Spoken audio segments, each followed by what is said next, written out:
Just minding its business. I'm staying in here until it gets into the grass so nobody else steps on it. Nice. It's beautiful. I was missing something with ego because when I think of ego, we can typically just think it's like the worst thing.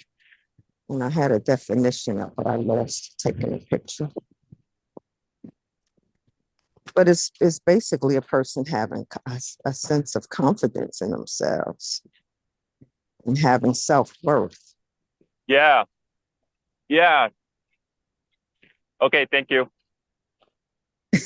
I thought he was having a moment there on ego.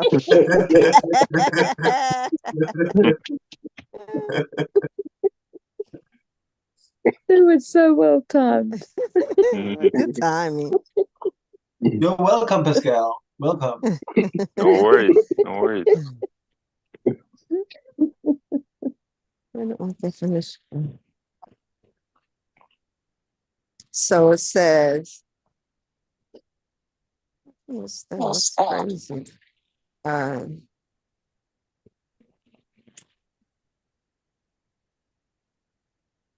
What is the meaning of ego? The I or self of any person. In physiological terms, the ego is the part of the psyche that experiences the outside world and reacts to it, coming between the primitive drives of the id and the demands of the social environment represented by the superego. Yeah, that was a really full definition.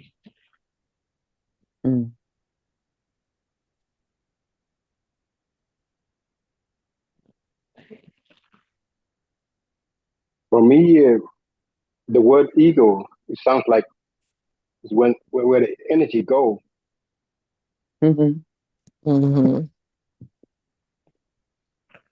Attachments to the body.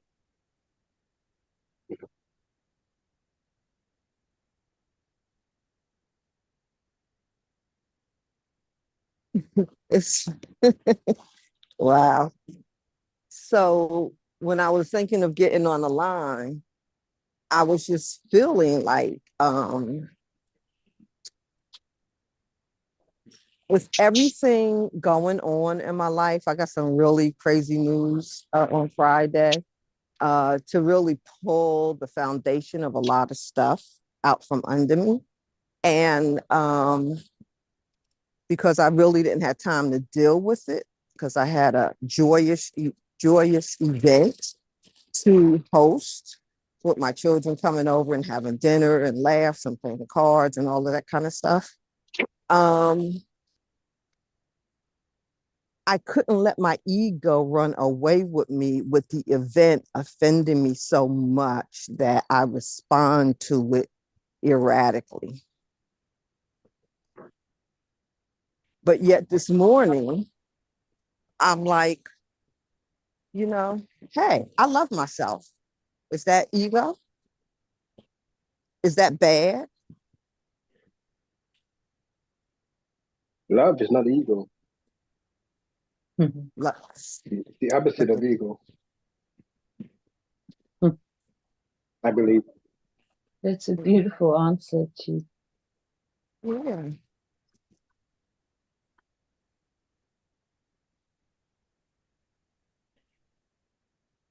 I like that. Love without justification. Unconditional love.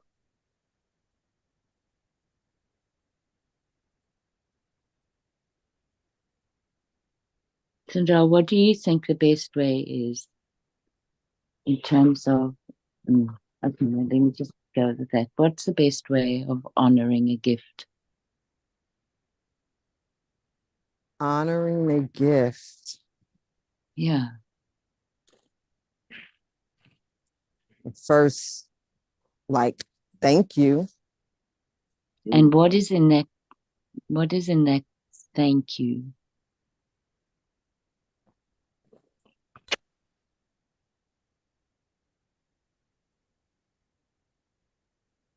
So let's compare and contrast. Someone could give you, is it like an external gift or is it an internal gift that you recognize in yourself? Wow. It can be either and it can be both. Yeah, as soon as I asked, it was the same answer. It's appreciating it.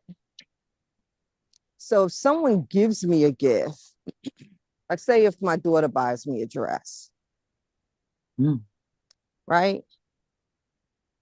She would be honored to see me wearing it, Mm-hmm. right? Mm-hmm. If I have the gift of prophecy, then I am honoring the gift by using it Mm-hmm. with honor to help others. Mm-hmm. So, in short, the best way to honor a gift is to appreciate it, is to use it for the purpose it is intended for. Like I did a painting for my daughter. I wanted to give it to her, but I didn't want her to feel like she had to like it. She had to hang it up, you know. And I told her, I said, this is a gift from me to you. It's like you can have it like a jewelry box, keep it personal to you until whenever you want to look at it, it's there. It's from me to you. It's my love. It's my impression. It's my expression. It's your love, right? It's my love. And I said, and you don't have to hang it up just when I'm coming to town. Don't do that. Don't do that, you know.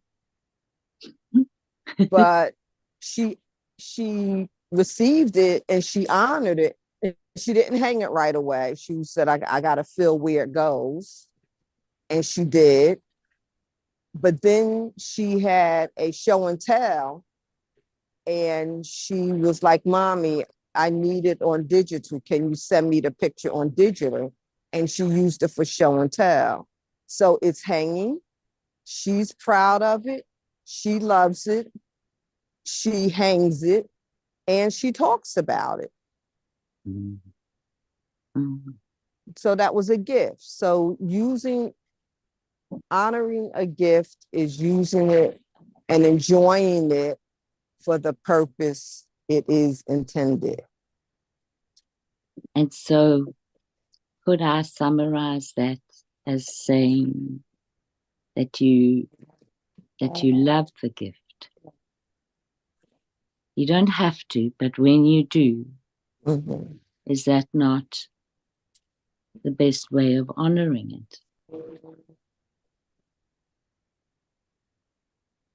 I agree with everything else, of course, that you've said. There's nothing So I don't know what you're asking me now. Okay, so you said that you love yourself. Mm-hmm. Is that the ego? And where my mind went was, our lives are a gift. Mm-hmm. And so what's the best way of honoring our life?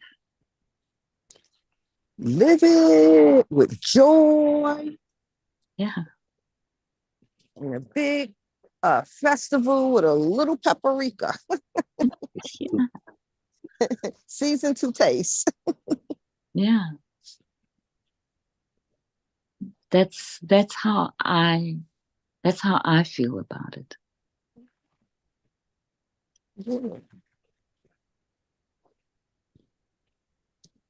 Good morning. It's like, how do I honor my body? To exercise, get out, walk, play. Mm-hmm.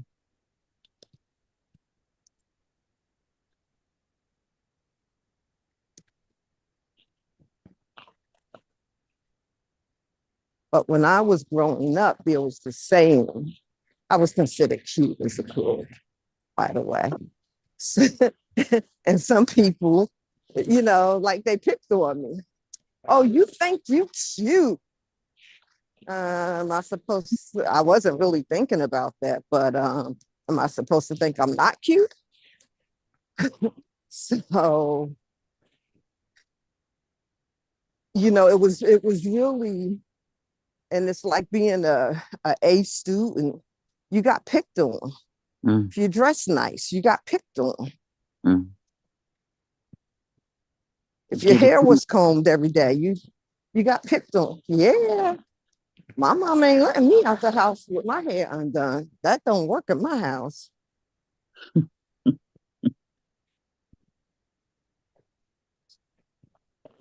So I kind of learned to play small in the presence of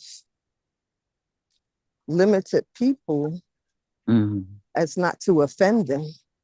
mm. And so what submerged in my adult life, can you guys hear me? I'm on the main street. Yes, we can hear Sorry you. for all the background noise. Um, I I boldly came out with this statement of I will not be less for you to be more. Like I Mm, had to actually like feel that. It hit me like an arrow and proclaim it. mm, It's a proclamation now. mm, mm.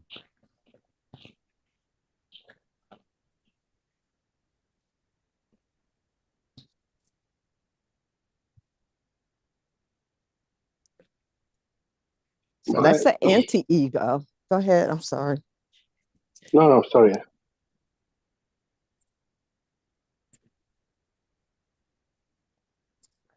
I can hold my thought. Go ahead, Sandra. I was holding mine.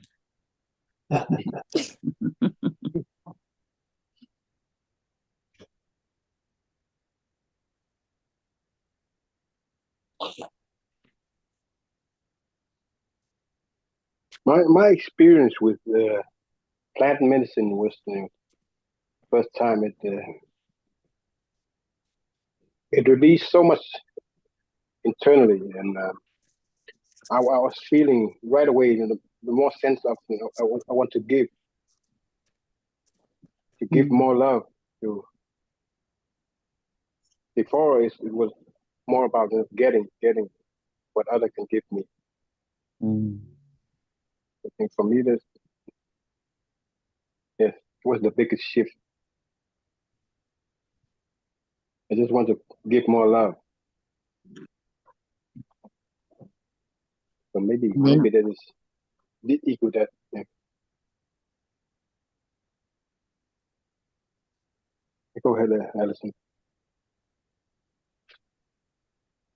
what I heard was then you realized that you had enough love to give as well as Yes, yes. enjoying the receiving. That's a very powerful place to be.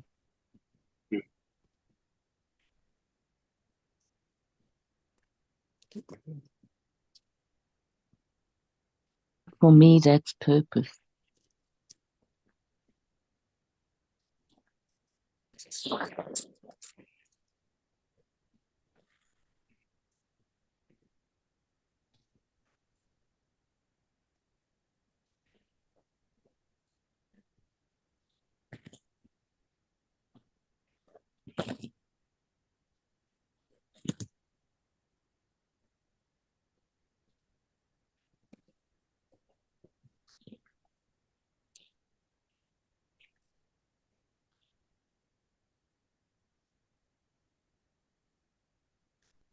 So I'm still balancing this thought of ego with the introduction of, wanting to give more love.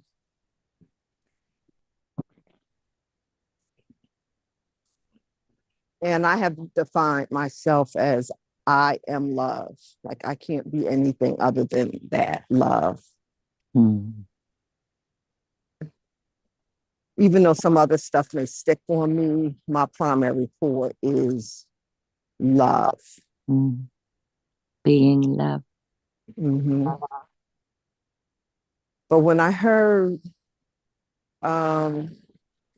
she say, I want to give more love, it also reminds me, and I don't want to say imbalance with the ego, but you don't want to cast pearls out to swine.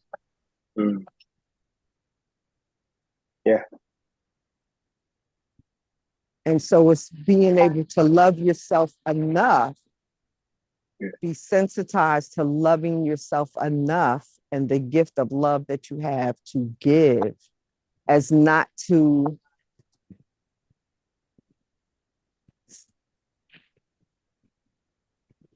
give it where it's not appreciated, where it's Mhm. not a gift, Mm. where it can be used to manipulate you back. So that's where, wisdom and sage concepts, Mm. savor.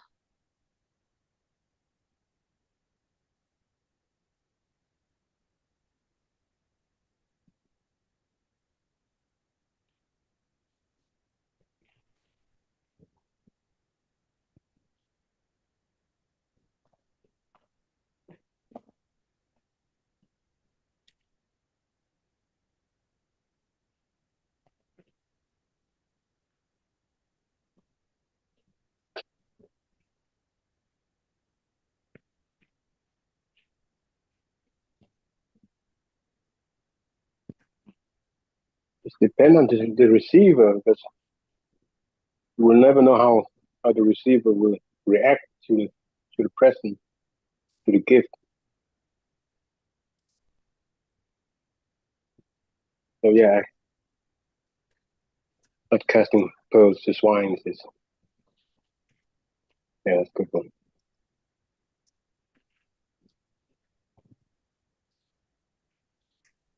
But that's sometimes the chance you take.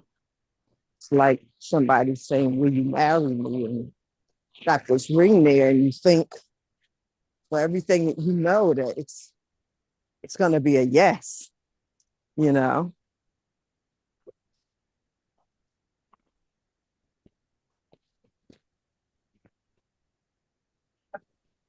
So there's something that came up for me with this. And I had to learn to discern between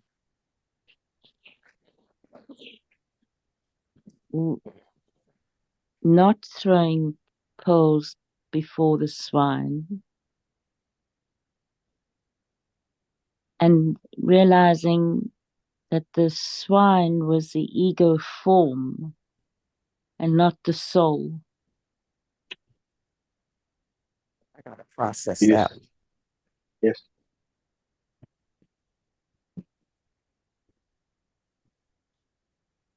So I had to hold the value of the soul, which certainly would appreciate the pearls. But that at that moment in time, or in that lifetime, often that personality would not be able to use those pearls to its benefit. So the swine is just another word for the ego. I think so.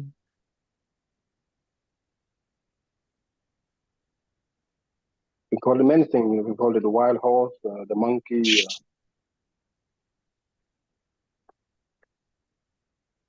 or the swine. Mm.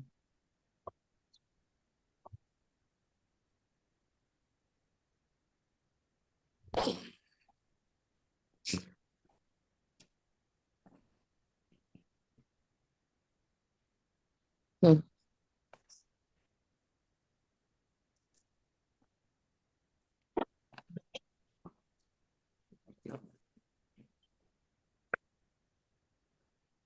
the ego has many names, Mm. but the truth, there's only one truth. That is Yes. love.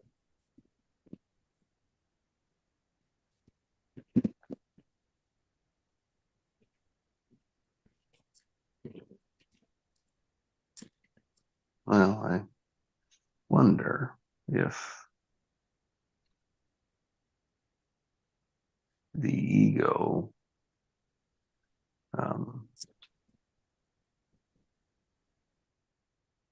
maybe not love, but the ego judges, which was the opposite of love. Yes.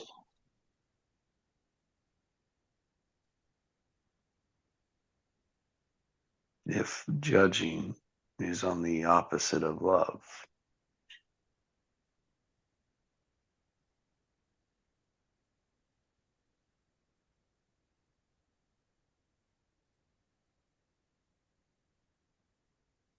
So the ego would then be drawing the judgments, the shoulds.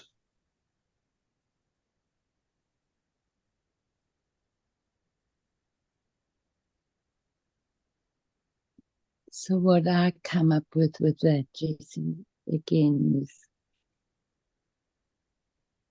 that ego could be judgment, but you need ego for discernment, which is still part of love. Mhm.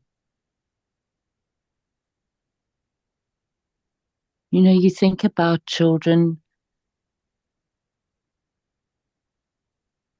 who still love their parents that have abused them.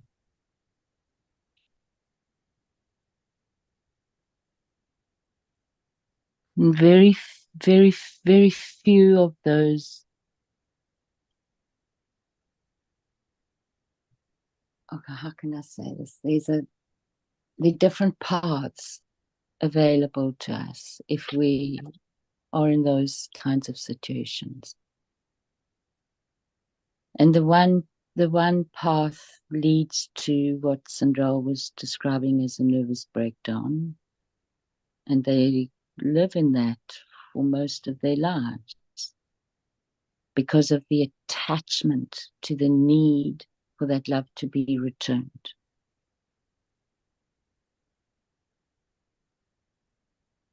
And then there are others that really can love the soul and be absolutely clear that ego is no longer to be part of their lives. And they move away.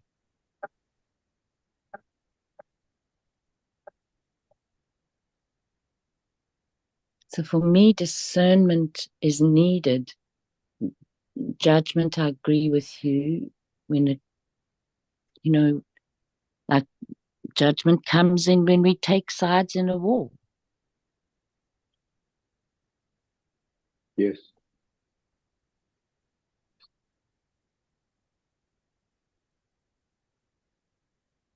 And even then, that's also really complicated and difficult. Because sometimes you look at the situation and you think, no, this guy's completely guilty.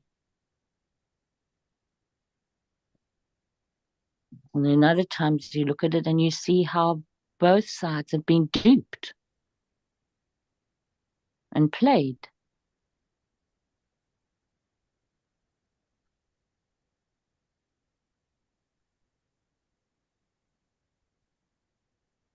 So there's a different edge for me in emotion to judgment as opposed to discernment. So I would agree with your statement and add to it.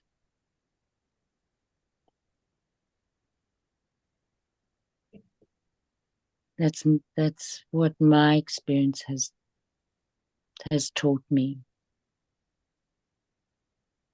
I agree. And judgment is, to me, judging a person's actions or behavior. But how to say, I love you, I just don't love your behavior. So we can judge the behavior and still love, because we are love, because we are emulating love. We choose, but we can't help but love. But I don't like your behavior. And you were talking about like a child, like growing up, maybe a parent is a abuser or alcoholic or whatever. The child loves the parent still, but they don't love the behavior of the parent.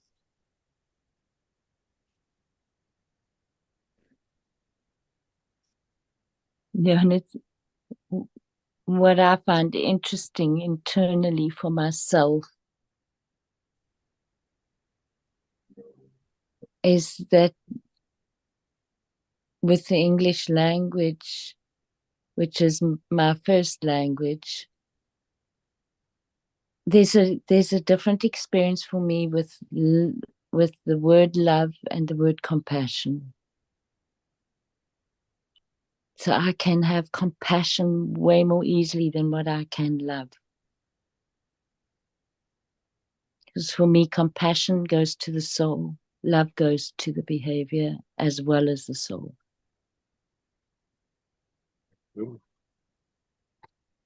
And I've never figured that out before. But compassion is unconditional love, right? It is. So love for me it's a way more ego-based individual experience.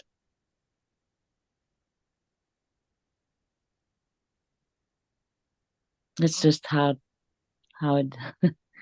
how it's Yeah, come about. it's just not that easy to define love. You know, it's what you put your energy into.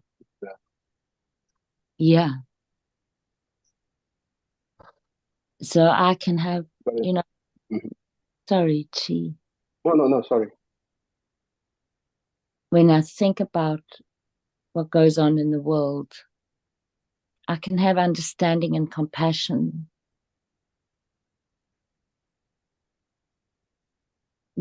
But to have love for it, because love is the personal, that's what it is. For me, love is the personal. Yes. Compassion is the being. Mhm.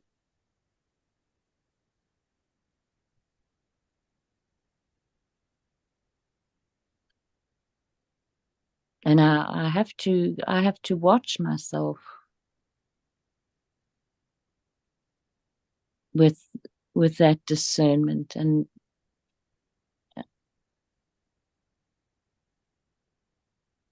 because loving something is so joyful, and there's a charge to it. That's the word I was looking for all along. Jesse's lovely word of charge, right? So there's a positive charge for me with love. With compassion, it's beyond a charge. It's a state of being. Yes. And there's a whole gambit of emotions, of personal emotions in compassion for me. So the ego still is present in compassion, even though, you know.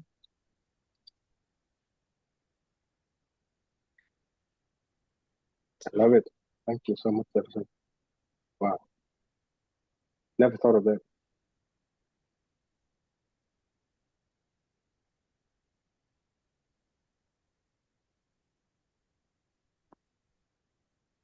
And it will be different for everybody, right? For some people, love and compassion are one. Mm.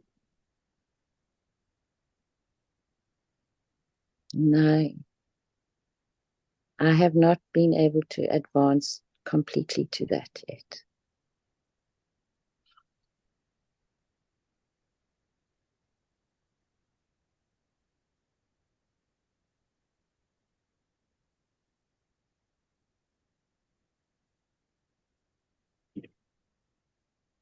that's definitely changed my awareness or shifts my awareness. It's rattling me too. So I'm thinking like love, compassion. I also got empathy. Mm, mm, And I think as I look back over years of experiences, that I I felt like any of those things was love. And that have, I may have labeled relationships Mhm. or afforded relationships to receive the benefit of one and the other and all, when it really was this welling up of empathy that I had for a person, mm, or compassion that I had, but it wasn't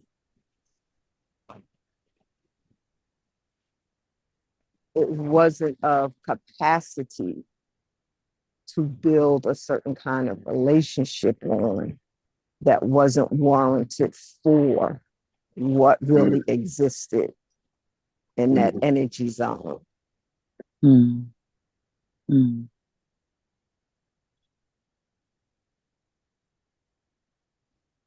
And then attaching certain almost like obligations. So, well, if this is love, when it was really empathy, mm, well, if this is love, it's a feeling. I feel this, and you share that, you give that, you extend that, but you name it in a relationship as, you know, and they love each other and live happily ever after kind of definition. It's, you're building it on a fallacy of a capacity that it really can't hold. yes. So thank you for, man, I just grew a whole lot right there. Thank you. Nice. No, you put that beautifully, Sanjol.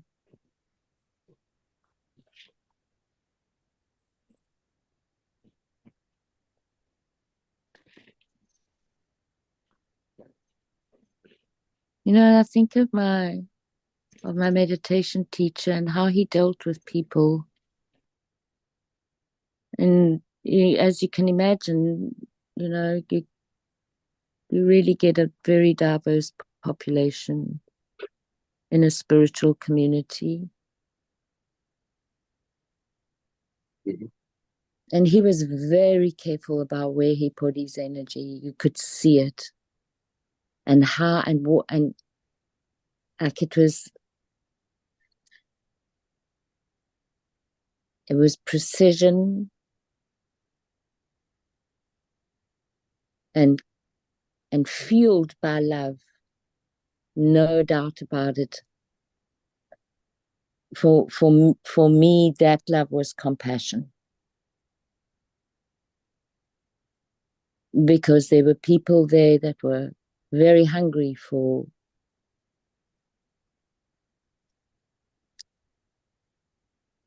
or they for being marked in a way, and that was ego, and he saw it so quickly.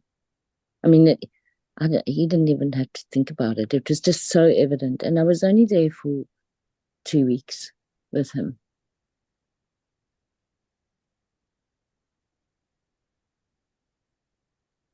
And I didn't even realize, it was only, years later that as I reflected back, that I really realized the impact that it had on me. Mhm.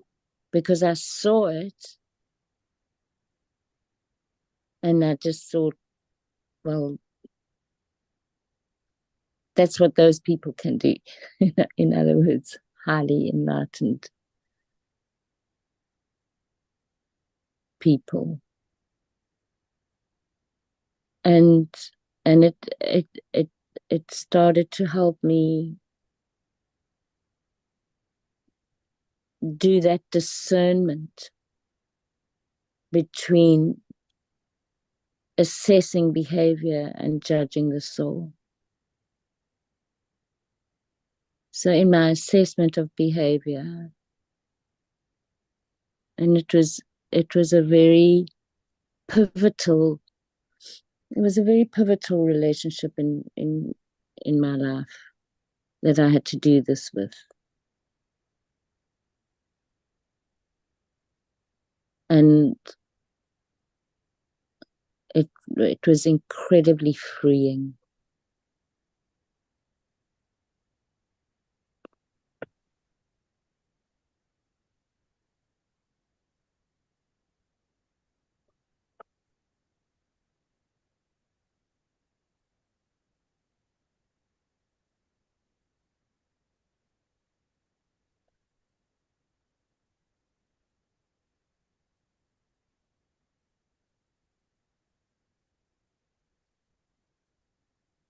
Was that like a retreat? No, not necessarily. It was just being at his ashram, which is it's just a place where you go. You can have retreats there for sure, but he was just there every day. He lived there. It's where he lived.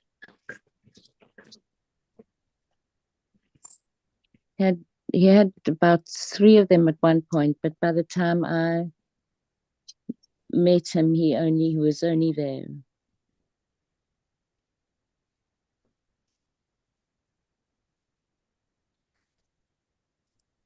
And you do every morning what we do. They call it satsang, where you go and you meditate and then you have a question and answer. So I love the group so much. We all share here.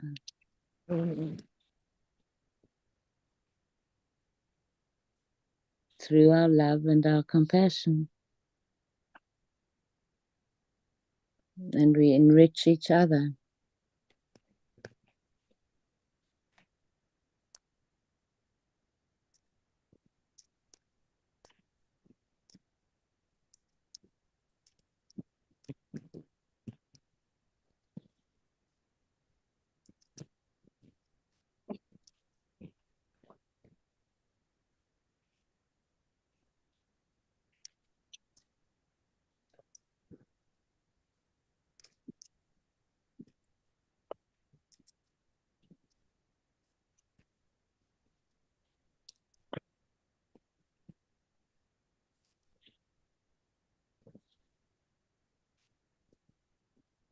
I sent the caterpillar in the chat. That's so cute. Looks like a stick. Like a green stick. I've never seen one so green. Mm-hmm.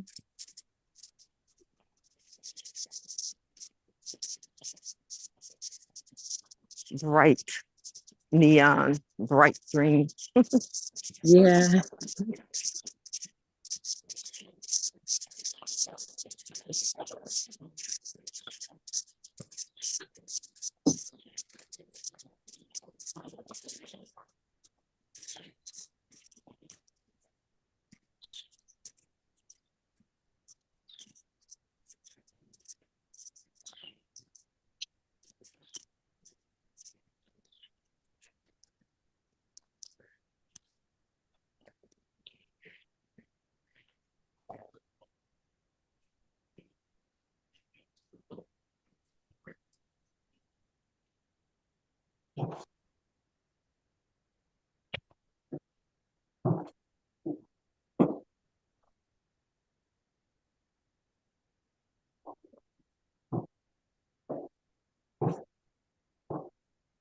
when I was enjoying my children this weekend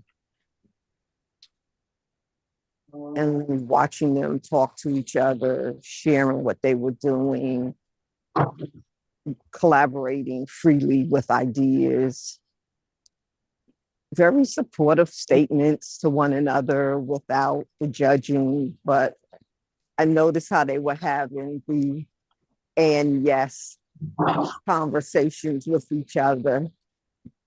And I just felt, that environment, for them to have that, I was just really appreciating the blossoming of them like together. And aside here and there, each one of them was like, Mom, thanks for doing this. It was good just to hang out with each other, catch up. Mm-hmm. And I was like, yeah, this is good. It's really good. It's really, really good.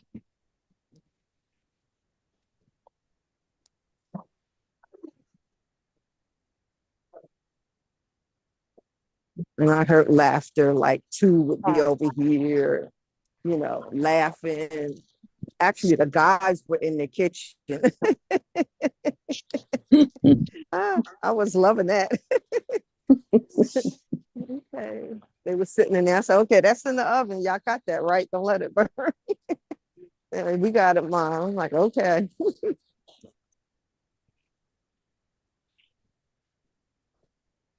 And it wasn't for any pretense or for any expectation or anything like that, No birthdays.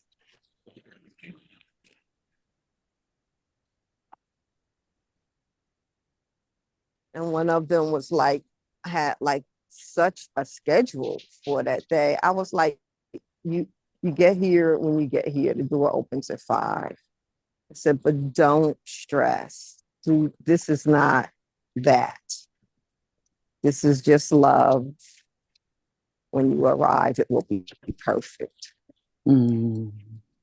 And that one said to me, Mommy, thank you so much for that. Because it's like the more I tried to make time advance, the more I got behind. I was like, yeah, but it's, it's Saturday. Just peace and love, peace and love. And she ended up getting there just as the food was coming out the oven, ready to be served. I was like, look at that, perfect. Mm. It is so good, share. I don't. What you said, Chi? Yeah, just want to thank you for sharing that. It was so good what you were sharing.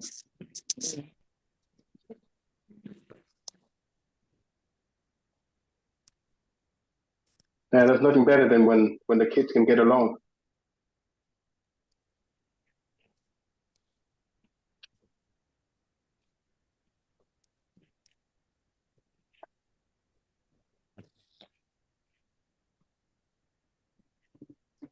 I agree, Chi. Because we experience the other side too. Sometimes. Mm-hmm. Mm.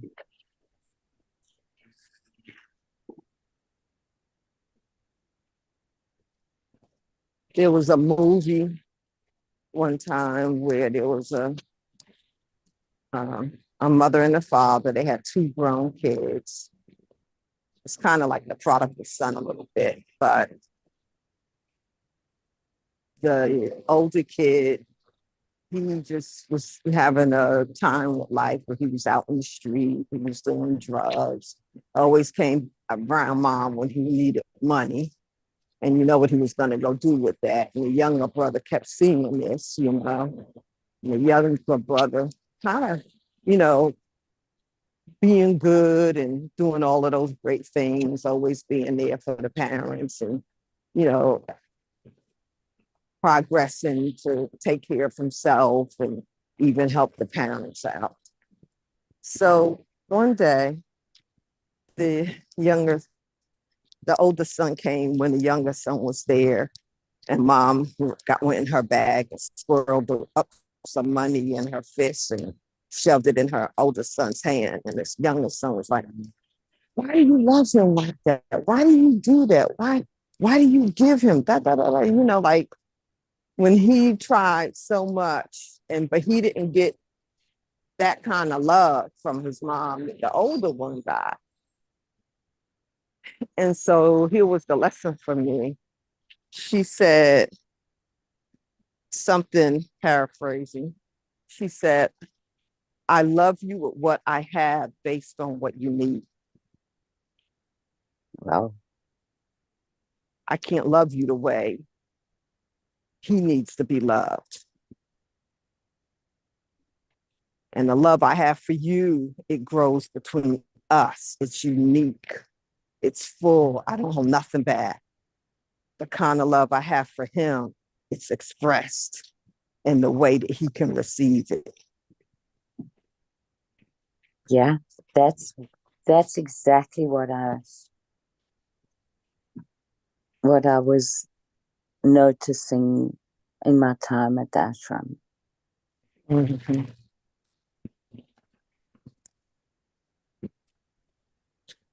How did you notice it? Was the way in which he would respond, right? I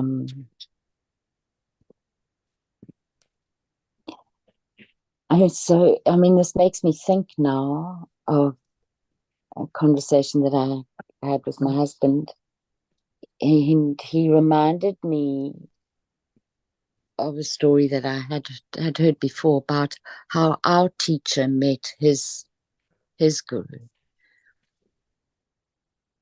And there are many instances that students have with gurus like this, where the student will ask a question and the guru will start answering it. So the student asks a personal question to the guru, and then the guru starts asking it, and the student starts realizing that the guru is actually talking about their own lives. In other words, the student's life, not their personal life. I'm sorry, this is confusing. So I would ask Sandral, where were you born? And then Sandral would start answering, and her answering would be a description of my life, not of hers. And in the beginning, it seems innocent enough. You know, oh, same place as me, kind of thing. Oh, my mom was like that. Oh, my dad was like that. And then you start realizing, how did this happen? How did they know? You know, I mean, these days with the internet, people can scam that for sure.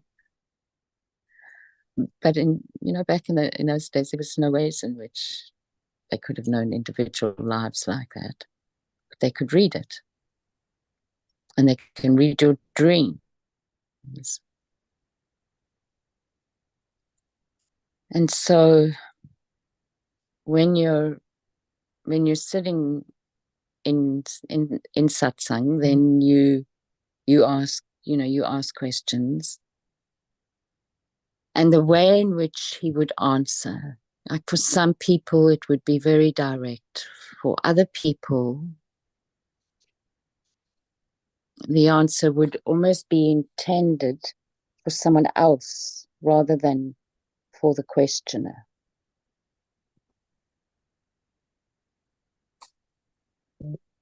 So being able to read those energies like that it's an incredible thing. And when you watch it, you just feel in your body, you feel a difference in the way that things are being answered. And initially you feel a little bit confused sometimes, but slowly you start to get it, because there's so much love, energy of love and compassion.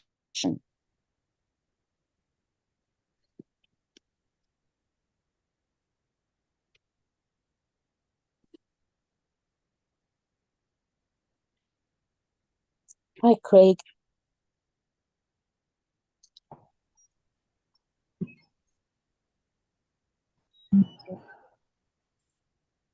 Good morning, What? Craig. Craig, Good morning, Craig. wherefore art thou? Where hast thou been in my life, Craig? Hey, little Cindy.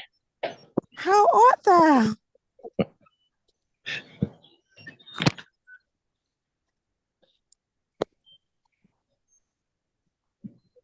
Welcome to the humble abode of Busy Bees of Love.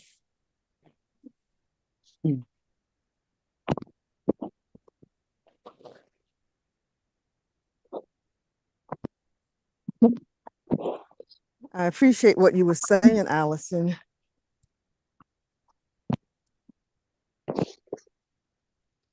It reminds me of a prophet who was presiding over a great assembly of people. And I literally saw him like correct somebody, which could have been like devastating. Mm. And you know, when somebody's being corrected, there's a saying, oh, he tore them up one side and sliced them down the other. Like you really got obliterated. Like you got embarrassed to like just disappear into a puddle of blood on the ground, right? But the way he did it, I was watching and feeling with empathy, you know, this correction. I was like, God, I don't, you know, really want to witness this, but obviously called to witness it because he did like a restoration. He broke down the parts that were not supposed to be there. But by the time he finished speaking to that man's posture was strong. His shoulders was back. His head was up. And because even the breakdown was done, you could feel it was with love. But he had to correct the person because the person was doing something that was hurting the same people he was serving, and that was spilling out to others. You know, it's like the drop of water, it was rippling out. And so in that way, he corrected him. He dejected the thing in him that motivated or pulled him to be that way, to behave in that manner. And then he built him, it's like he restored him and built him up with the essentials that he needed. And that he saw were present in him, right? yeah. And we all got healed too. Yes. I was like, wow. Yes. Because it was hurting me that it was hurting the man he was correcting, but it was also hurting me that the man who he was correcting had hurt others. Yeah. So that whole discourse and presentation in public view, it surgically healed all of us. Yeah. And then after he did that, he elevated him. Yeah. I was like, wow, that was masterful.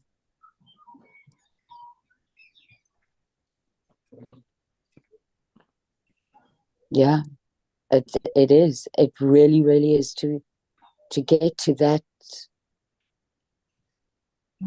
level of sight, I would say.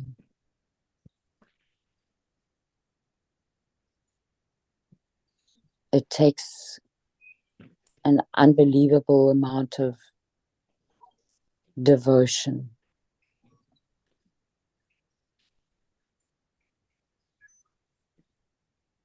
And it's like a really deep, deep, deep, deep love that can go in and surgically do all of that for Exactly. all of us. Yeah, to be able to do that without any hint of punishment.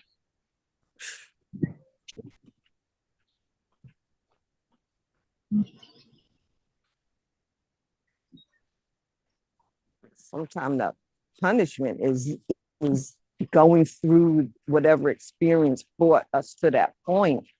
Well, yeah. Yeah.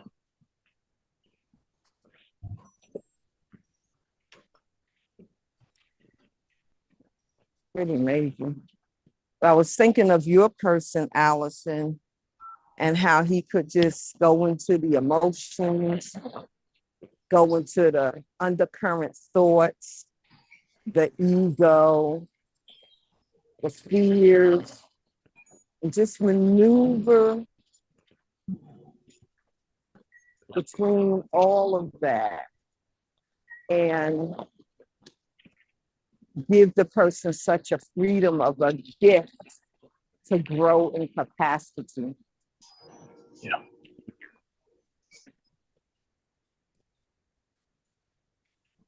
Yeah, these people use ego as a tool.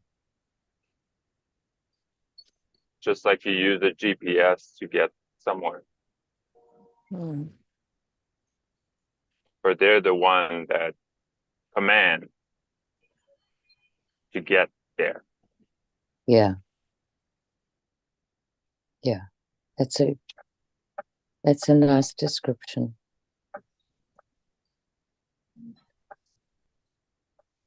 I mean, it was, it's so interesting to me that I'm thinking about it so much at the moment, but and when I left there, I was thinking a lot about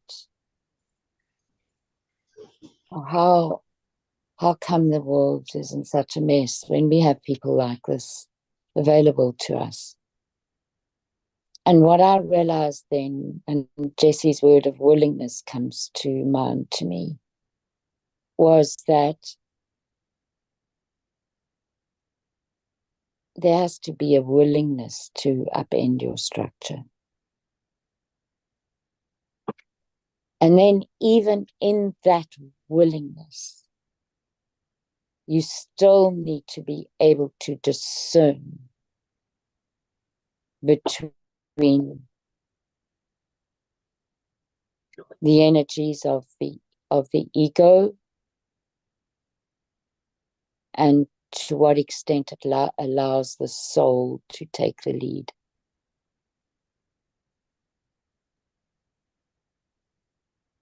Because like I said, you got all sorts of people from all different walks of life and all different stages of development in their spiritual learning, you could say, right?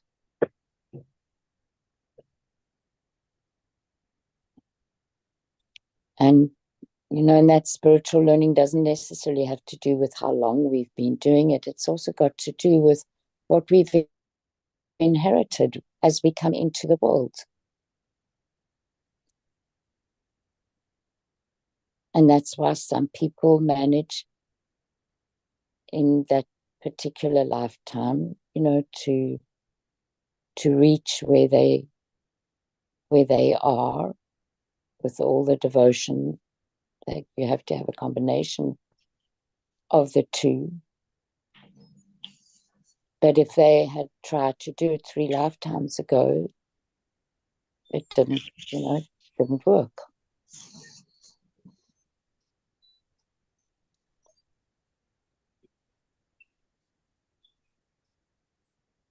And I found out when I remember to keep myself in that perspective, that this is an incarnation. My lifetime is many incarnations, actually. And so it's, I don't know, it's infinite.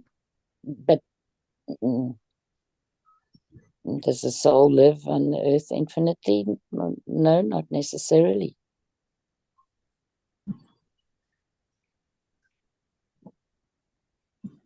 But it helps to keep that perspective in every small interaction that we have. I mean, I don't manage it. I can only do that on reflection. I can't do it in a moment, especially when I'm very charged. If I'm neutral, I can do it okay enough, put it that way. And of course, I can do it far more easily for other people than what I can for myself. Right?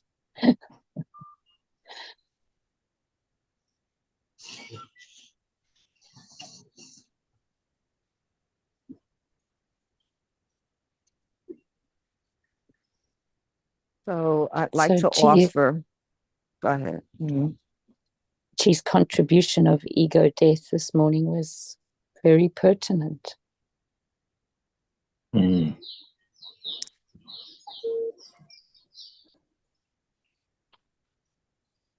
Yeah, that's what I've been dealing with. It keeps coming up to the surface. Okay. It's really pertinent.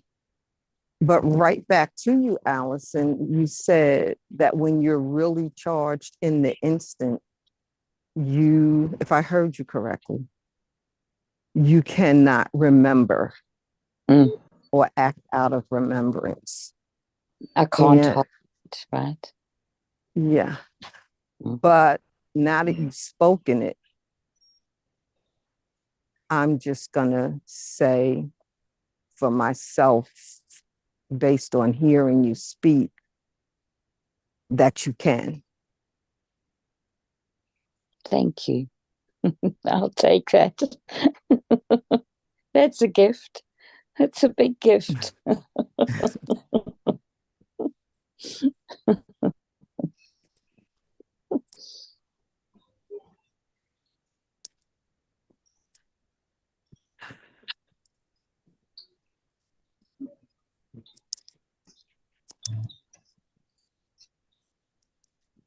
I'm not going to mess with that by saying anything further. It came in the topic, ego death.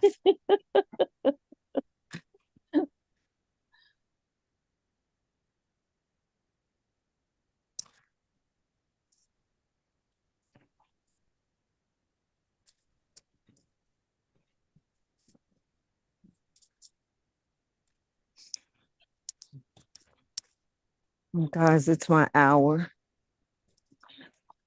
It's been such a wonderful morning. Thank you.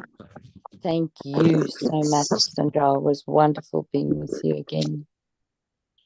Yeah, the Have a good day, presentation. Sandra. Thank you, Sandra. Wonderful to cross with you all this morning at this intersection and to hear the voice of my friend Craig. Bless you. Yeah, it's good to hear your voice too, little Cindy. Peace and love, everyone. Yeah. Bye, Sandra. Big hug for you, lady.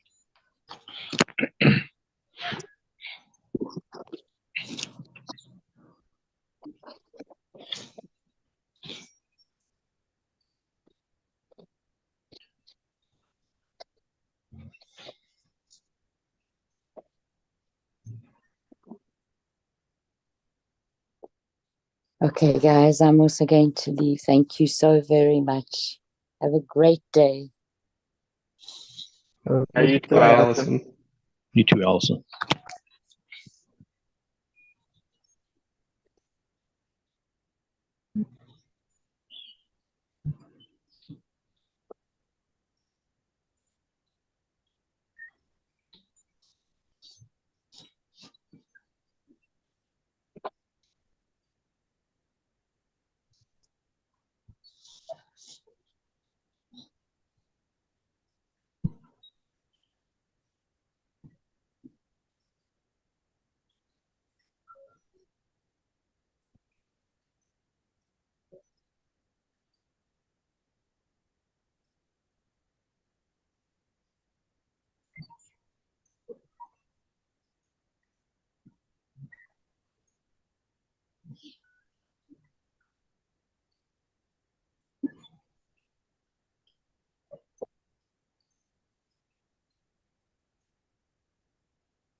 even though I missed most of it, I got a lot of it, that conversation between Cinderella and Allison.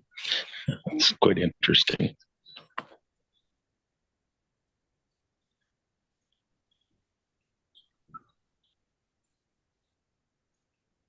What did you get out of it? It was interesting what Allison said about being charged, about carrying a charged state.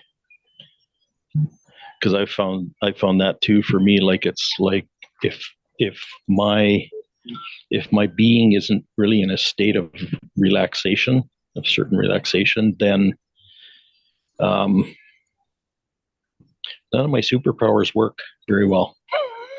Like my intuition isn't on, and my, like it's just off.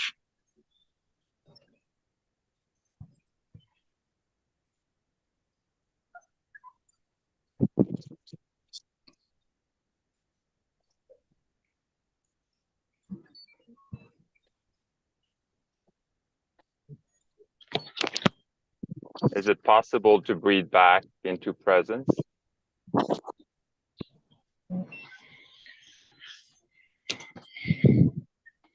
Yeah.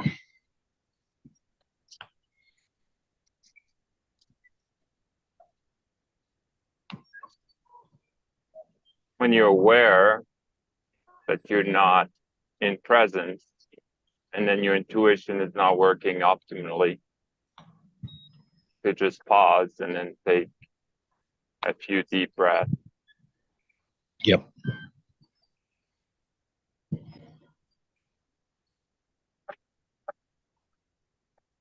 And it's a practice in the beginning, but then it becomes it becomes an automatic. Yeah. Yeah. Right, like everything else. You get good at what you practice. Yeah. Yeah. What's interesting to me around all that is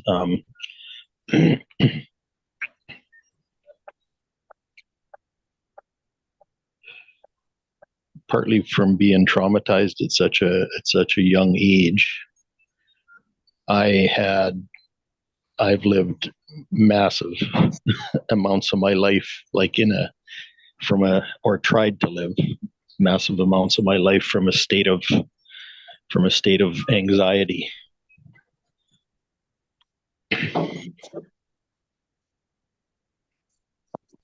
I'm starting to understand now that was that there was a purpose in that, because it made me pretty sensitive.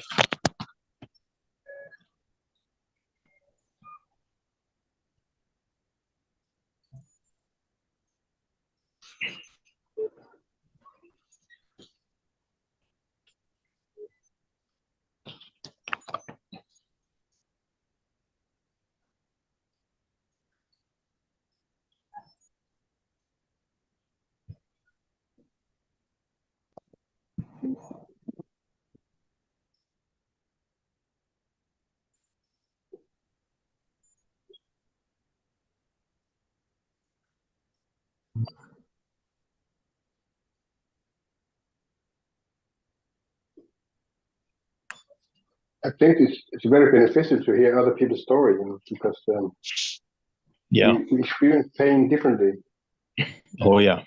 Yeah. So it's good to have other perspective to which we can mirror ourselves.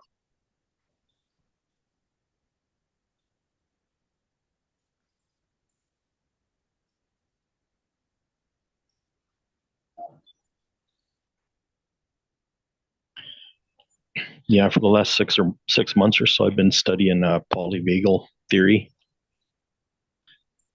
and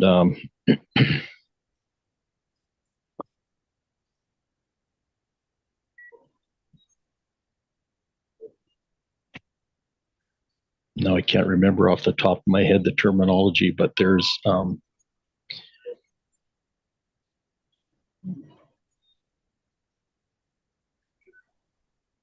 when your dorsal polyvagal gets stimulated, It shuts down a whole lot of other things. Like your vagal nerve? Yeah. Mhm. Yeah. Yep. Yeah. It kind of runs over a number of other things that are going on. And but what I'm starting to understand now, and from studying that too, and how it works, I think they call it interoception.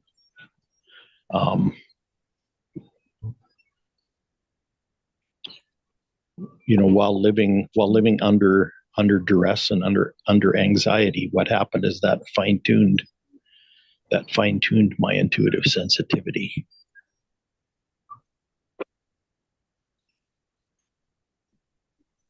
Over many years and many decades. And I'm starting to understand that that the whole fight or flight response is actually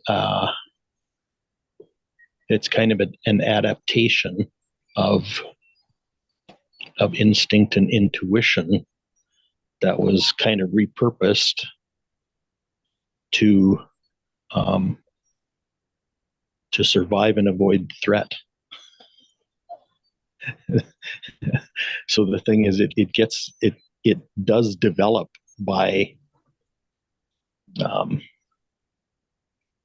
avoiding threat,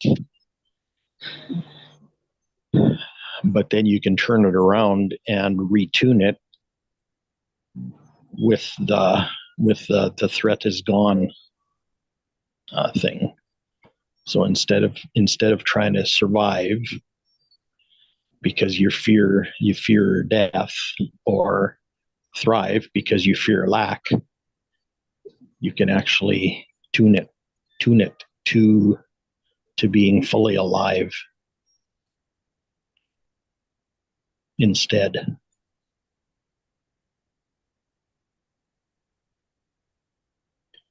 And it's a pretty simple awareness tweak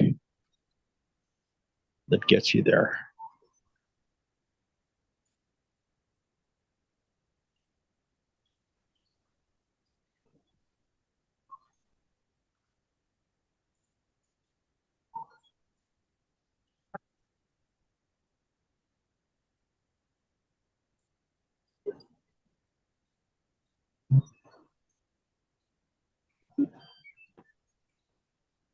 Yes, like we'll have to pass through different doors, like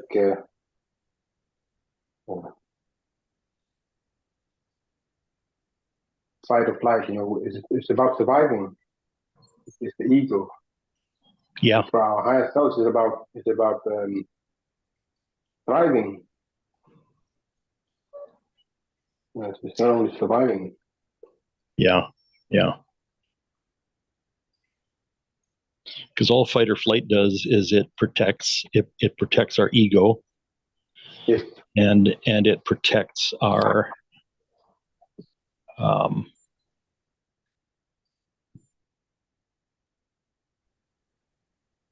illusion that we're separate.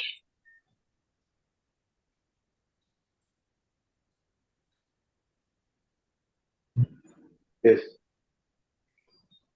Because there's a fear around being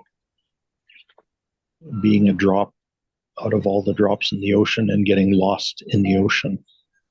There's a very deep fear about that. But that's where life is. That's where unity is.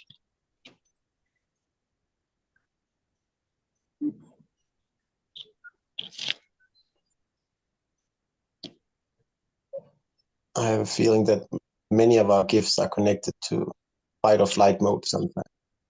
Oh yeah. Like being an empath, I don't feel people that much anymore, but I don't try to tune into them anymore either. Right. I don't walk around looking over my shoulder, so I don't feel any energy anymore. Yeah. In that way, but if I do tune in, I feel everything. But it's sort of like, but you come to new path in the road. You don't need to have the antennas out all the time. Yeah. Well, and you can use your antennas in a totally different way. Is kind of what I'm suggesting. Is that, you know, they're really fine tuned, and they're really highly sensitive. But they can be highly sensitive to whatever it is you decide, whatever you choose them to be sensitive to. Yes. That's kind of a gift of awareness, right?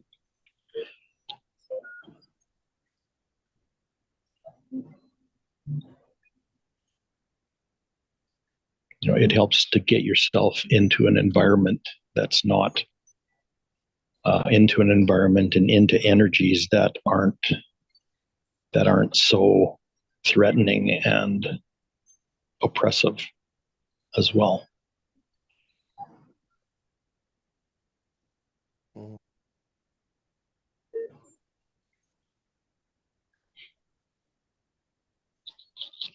The clearer you get with yourself, the less you care about other people's emotion. Actually, that way, Yeah. sort of tuning out of things that don't really matter. Yeah. Just the awareness of our words and thoughts and intention, that they're all energies. Either they are evolving us or they are, you know, constructing or. Yeah.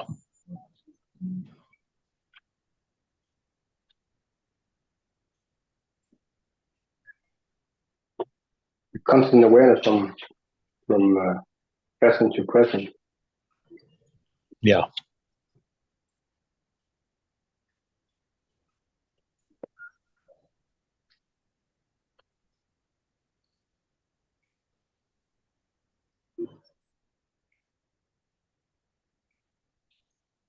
And not to be caught in the background.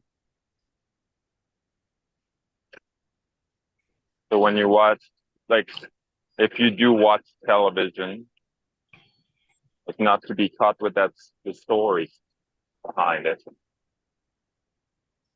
Yeah. Yes. Yes. You can watch it if you want, but I mean, I choose not to, but you know, just look at it as entertainment.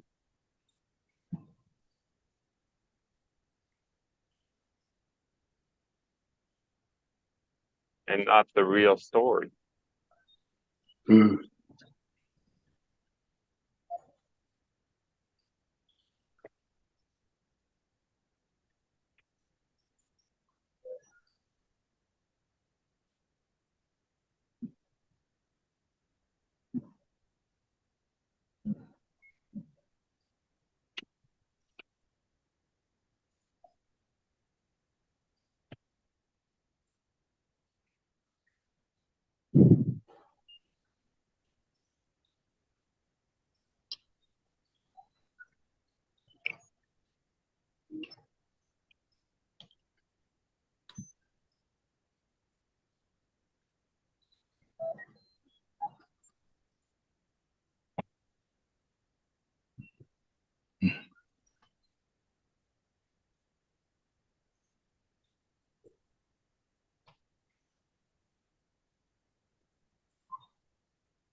And nowadays we have to be even more aware, because there's so many energy that are interfering with ours, with our frequency, you know, like EMF and so on, and food, the water, and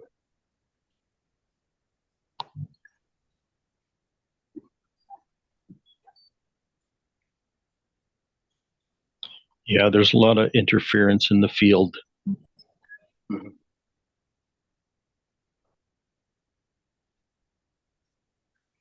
Especially in the earth realm. Mm-hmm. Yep.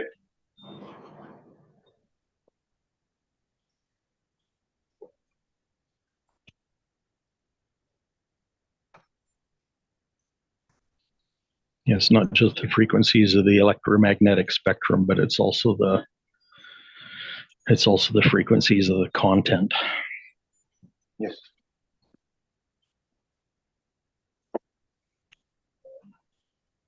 and the language. Mhm.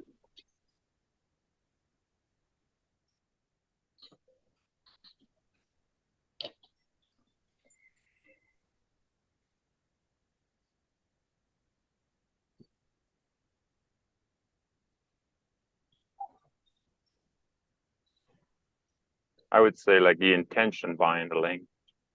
Yeah, that too. Yeah.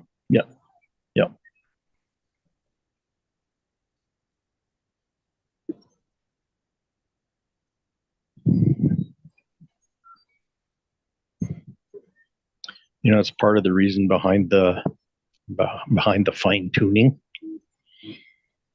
is the finer you can tune yourself to. Going to use a word that we used a couple days ago, truth. Finer you can tune yourself to truth, the less the interference is going to affect you. Yes.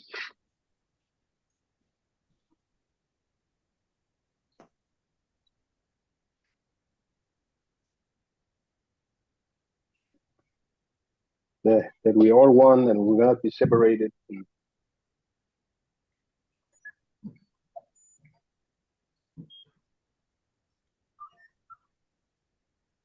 It's all intertwined, interconnected.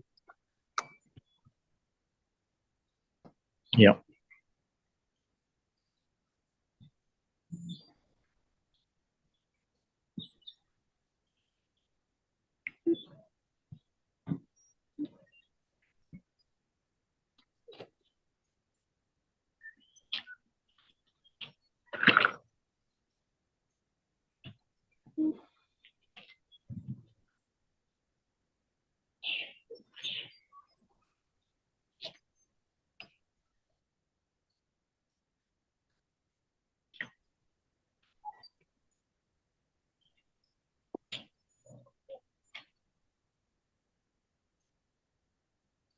Yeah, Chi, we're talking about the EMF.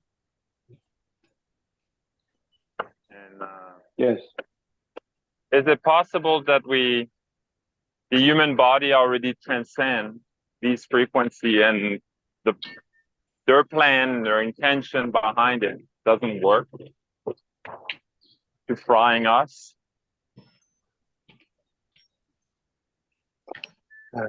Whose plan? Sorry, I missed something.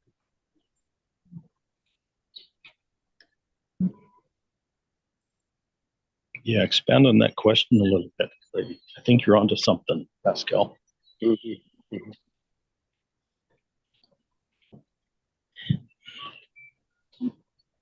Well, just, for me, like when the old EMF and I was following people about the EMF, how dangerous it is and all that. So like, I kind of bulletproof my house, right? Yep. And bulletproof my cell phone and try to almost like tinfoil myself. You know what I mean? Yep. But I looked around and like some people that didn't know, didn't care, didn't do anything, didn't seem to affect them. But because I knew so much about it, then is it possible that because what I know, they affect me more than what I don't?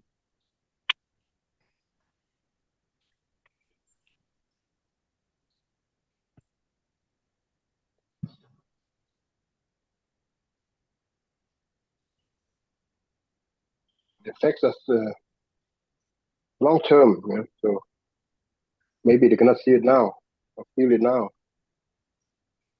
Yeah, but in the same time, like, is it possible that their body adapt to whatever it gets thrown at? A really good question.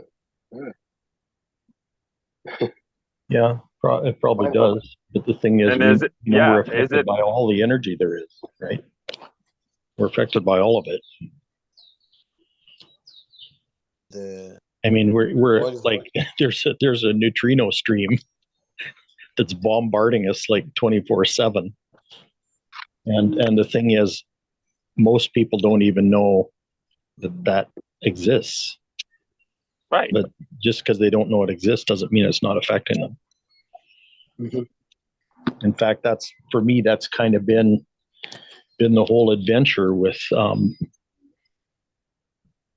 learning about the quantum and quantum mechanics and all that, is that if everything's energy, then everything energetic affects everything else, and it's all entangled. So it's like, Yeah. and that's true whether you're aware of it or not. I mean, it's like, whoa. So for me, I turn that around and I go, okay, so I can study things like astrology and where the planets are and that kind of thing, and I can start tuning into my sensitivity to those things, right? Or sensitivity to the Schumann resonance of the planet, or all these things. And what I'm coming to understand is that my physicality was designed to tune into all that stuff and communicate with it and participate with it and apply my own free will choice to it.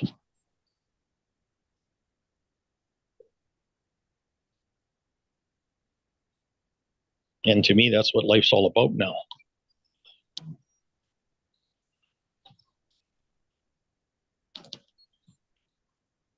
Is tuning into those cosmic level intentions that are energetic and contain all kinds of message and meaning and communication and even information.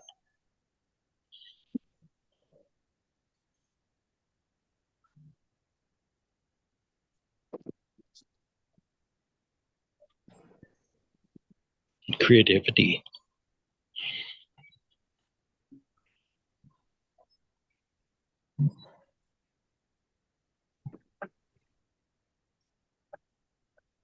Yeah, you turn the energy that you attach to something you really want. Right? You're detaching from whatever, like, social Yep. media, and then like Yep. news, and you're like, okay, yeah, that's what they're doing. Well, that's what I want to do. Yeah, because we tend to attach to energies that stimulate us in a way that we want to be stimulated.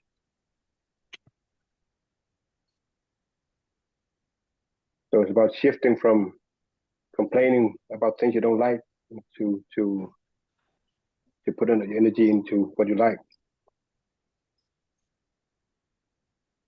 Yeah, and yeah.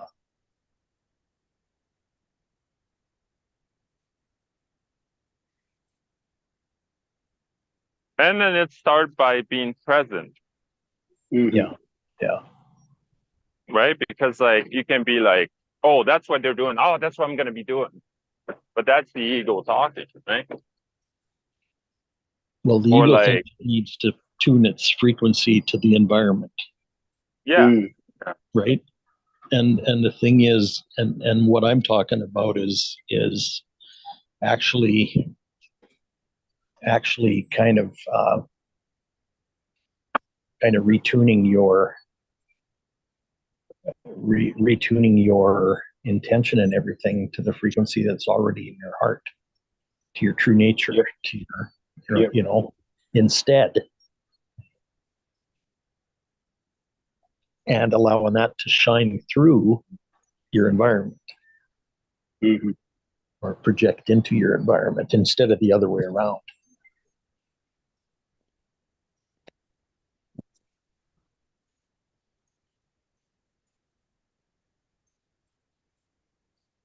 You know, most of us were taught to allow the environment to dictate what your life should be.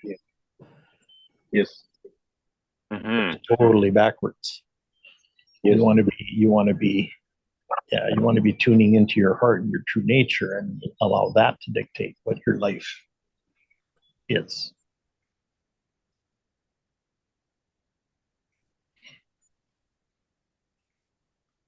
That's why coming to a true choice, a personal true choice, is really important. Mhm.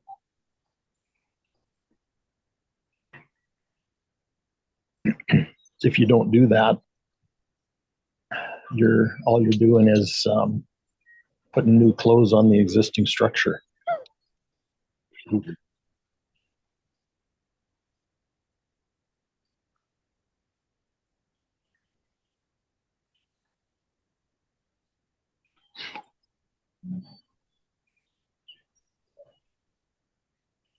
Or rearranging the furniture, as I've said before. Mhm. You know, you get the same old stuff, same old structure. Mhm.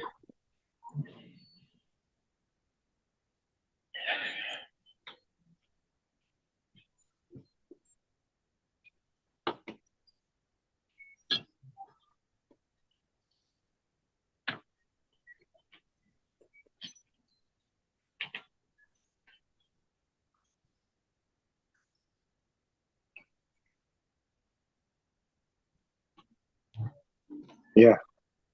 You know, Self-awareness is a internal process. yeah. So can you get to a point where you allow your true nature to dictate your life Mhm. instead of your environment or your ego, which is a slave to its environment? Yeah.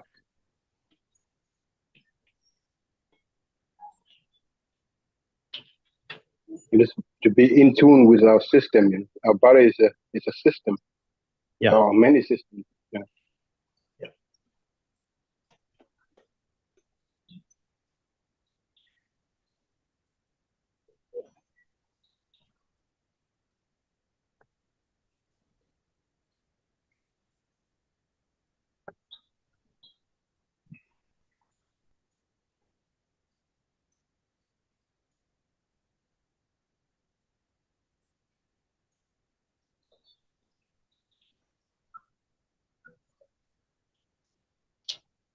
That's why it's important to use our senses beyond our five senses, Right. right? Because that's how you get control from, if you look at our environment, that it's the air that we breathe, the water that we drink, the news that we watch, right? It's in everything. Like whatever we're hearing,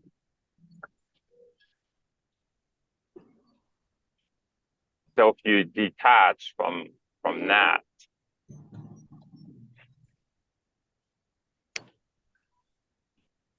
that's where you become freer and freer.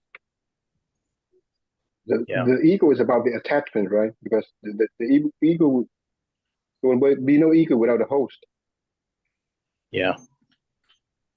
Well, and the ego assumes also that the five senses are all there is. Mm.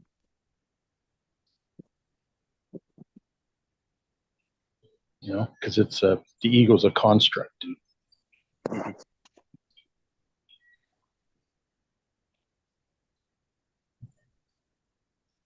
That only exists in a 3D physical reality. Yeah.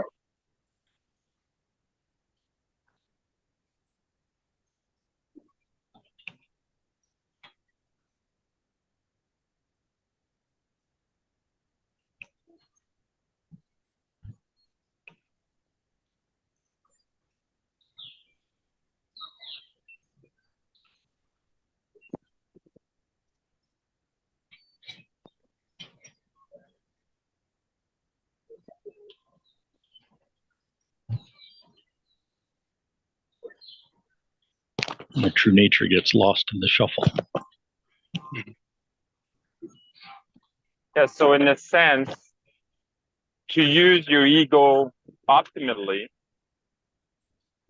it's to use your five senses in the background.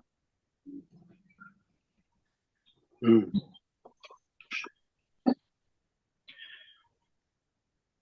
Just in case.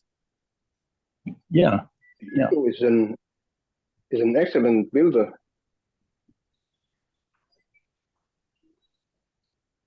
That's why they talk about embodiment.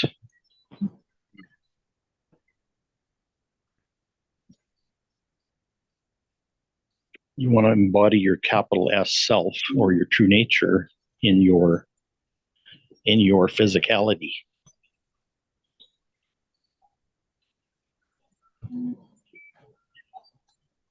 Which means that you have all your physical senses and all that to work with, but you also have all your multidimensional, all your higher energetics to work with on top of that.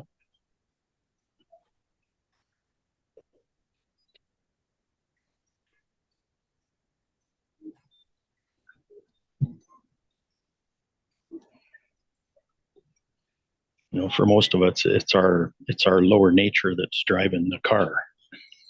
Mm. When our true nature could be driving the car, but somehow you got to get your ego out of the driver's seat.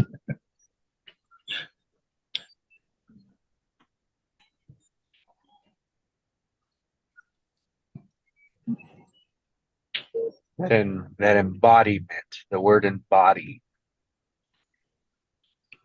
it's like embody. Yes. Uh,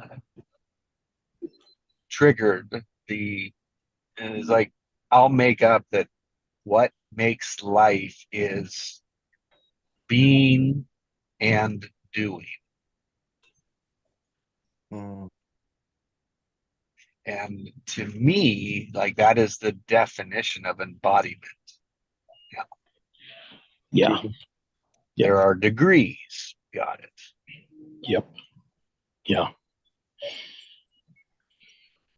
And so it's like doing and being love. Right? It's like if we can have that as our underlying structure, which for some that's true. Mm-hmm. Now, love can be curiosity, being. It can be a being. Love can be curiosity, openness, and acceptance. That's and be whatever you want it to be. Yes. Whatever definition you have of it.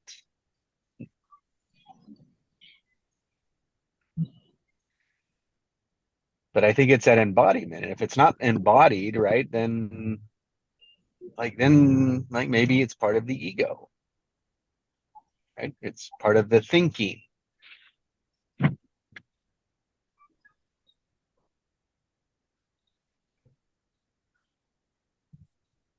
Yeah. Or how we're taught to behave. But isn't that always I think that's the separation between following our higher self, our true self, our passion, right? Our heart. Yeah. I think that was what was there loud. That's what we listened to the most as a children. And then our structures, which is the environment around us, right, said, oh, no, you need to think this way. Yep. That way that you have is not right. This way, my way is right. And we believe that. Or better yet, we try it out. And some of us keep trying it out.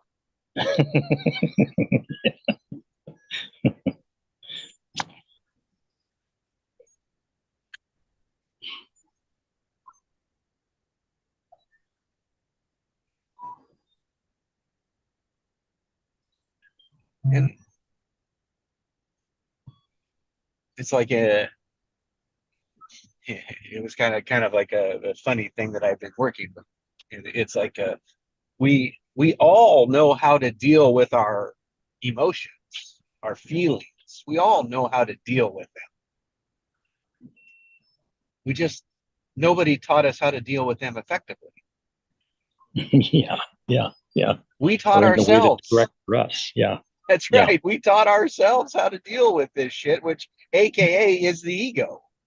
yeah.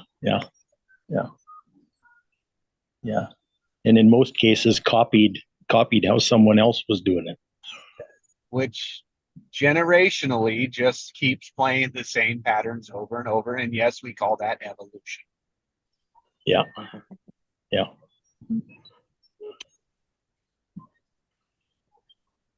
And it's slow. No, we call it inflation. Yeah. Ego inflation, huh? Yeah.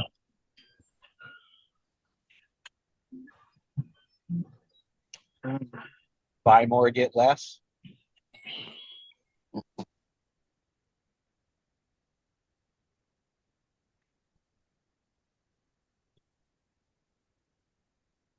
It's just like there's always in the structure between where we are, right? And that's a big one, right? We could assume that to be very simple and very closed in, but where current reality is massive. There's a lot in that. And current reality, and then like what do we want, which is like the expectations, which is different than a willingness.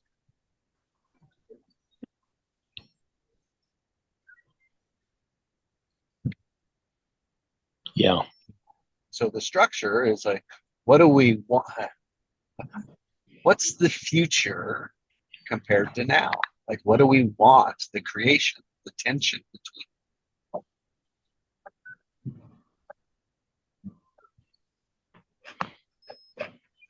And what's in the way, it's what we've created between what we want and who we are. That's right. Yeah. All we've created is part of that ego to deal with the situations or circumstances that were happening. It's like, oh, do we really like, do you want that dead? It's like, no, I just don't want it to like act up in these certain situations anymore. Yeah. I want it to behave, damn it. Yeah. Well, no, that's unconscious too, right? Yep. That's like, to me, the secret, the key is in the awareness to see is like part of working willingness. Where we're willing doesn't matter. It's what we're not willing to do is what matters. Yeah.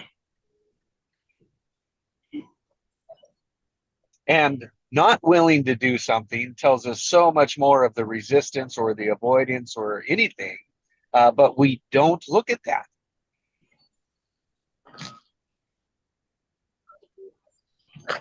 Meaning it's like not our tendency to look at that. It's just like, no, I'm gonna be more comfortable with what I am willing to do. Not willing to look at, but willing to do.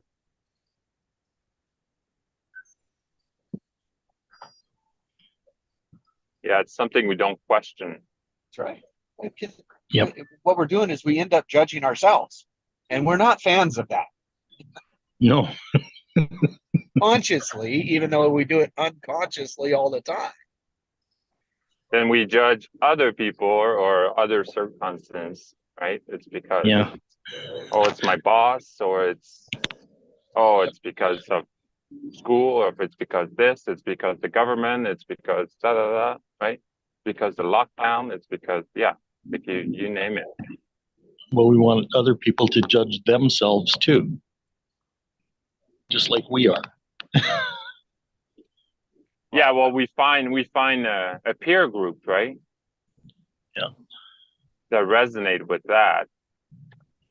And then we're like, oh, see, I'm not by myself here, right?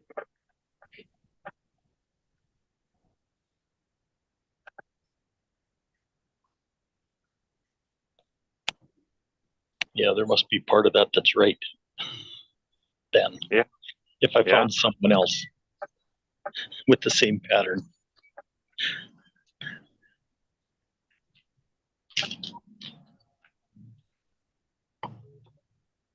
Then we distract ourselves, right?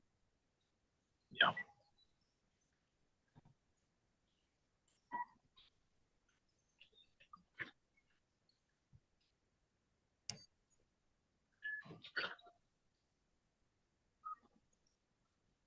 All for the sense of security, safety, feeling.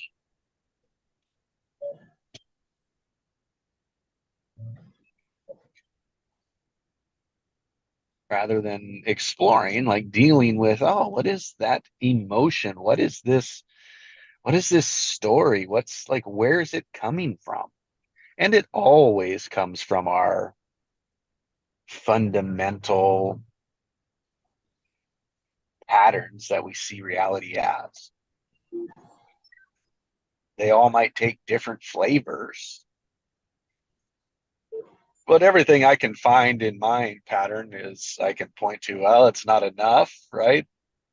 More, not good enough. Proving, I mean, there's just things that go hand in hand together of how I constructed my reality. Yeah. It may not ring the same way for you because it's your words that matter, Right. not mine. Yeah, it's a core fundamental, right? Yep.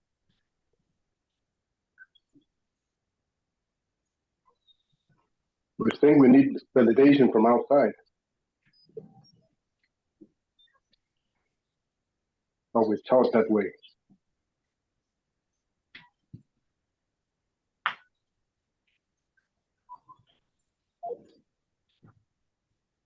That's definitely how it appears as a child, doesn't it? Mm. Like we get everything to take care of our needs is from out there.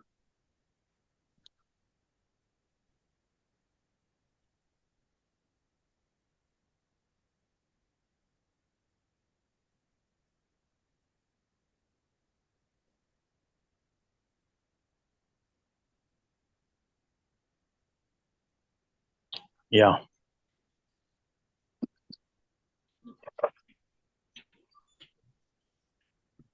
Which is the basis of codependence.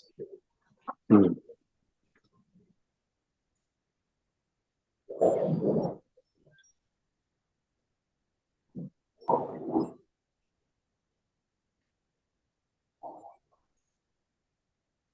Which is a child.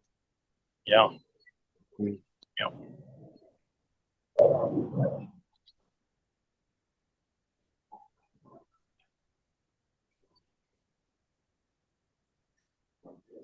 Which is currently a very human thing.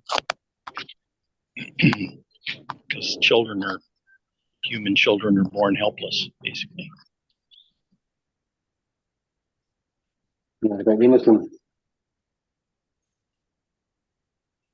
Or born dependent. You know, it's funny that so many other mammals can walk immediately when they're born.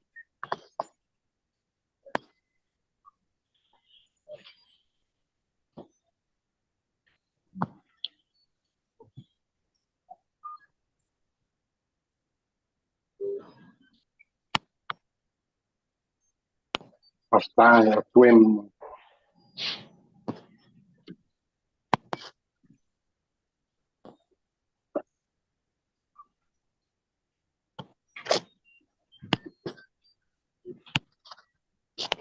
Makes me wonder if that's been an evolution as well.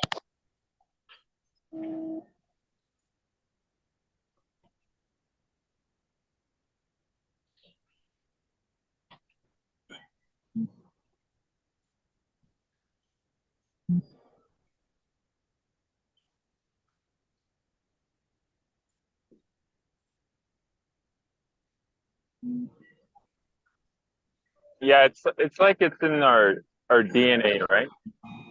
Like in the chart, like every doctor knows that, like, oh, okay, a baby should be starting to, crawl around 6 months, and then maybe a year start walking, maybe, right? Like it's just. But where did they get that, right?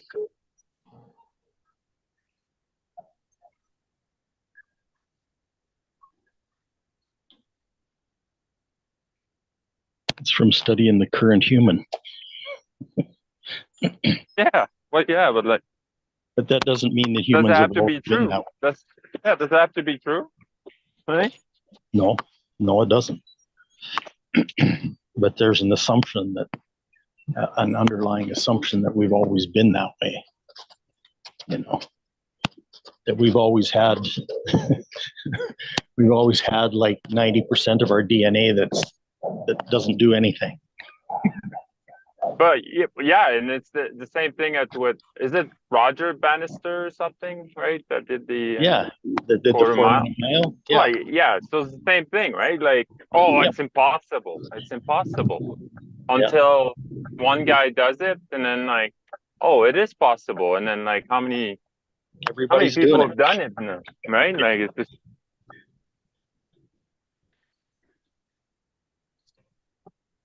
Yeah. At the So, end of the day, yeah, so thanks. The wife shared an article. How true it is, I don't know, but for reference, it's like the Navy SEALs know is that when your body can't go anymore, like you can't push through anything, you're at 40%. Yeah, yeah, yeah, yeah. it's Debbie Which talking, means there's right? 60% of potential that's untapped. Right. And so it's like, what do we operate with in a day then? Yeah, yeah, yeah. 100%. The current status quo, they don't like to be challenged. You know? The history, religion, science, whatever. Yep. Yeah, which is crazy, right? It's like, oh, Mm. don't challenge what I Yeah, already yeah. know. Mm. Like, I mean, do you see how deep this fight to be right is? Yeah, mhm. yeah, And that fight to be right is all the ego. So it's like the death of the ego. It's like yes, it's the giving up, it's surrendering, the being right. yes. Giving up the driver's seat. That's right. Yeah. And you can like cousins to fight to be right is like knowing, like I know. It's like, oh, surrender that. Get curious. Yeah, it stayed open, right? Yeah.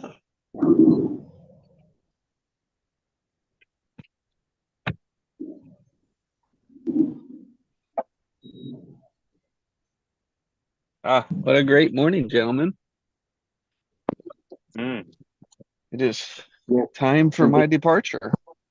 Okay, You Sounds all have good. a this one blossomed this morning. Thank you guys. Yeah, Thank you Thank so you, much, great guys. day. everyone. Have a wonderful day. Thanks, you too, gentlemen. Yeah, you too. Bye to Thank all you. of you. Bye Love and bye. hug. Love and hugs.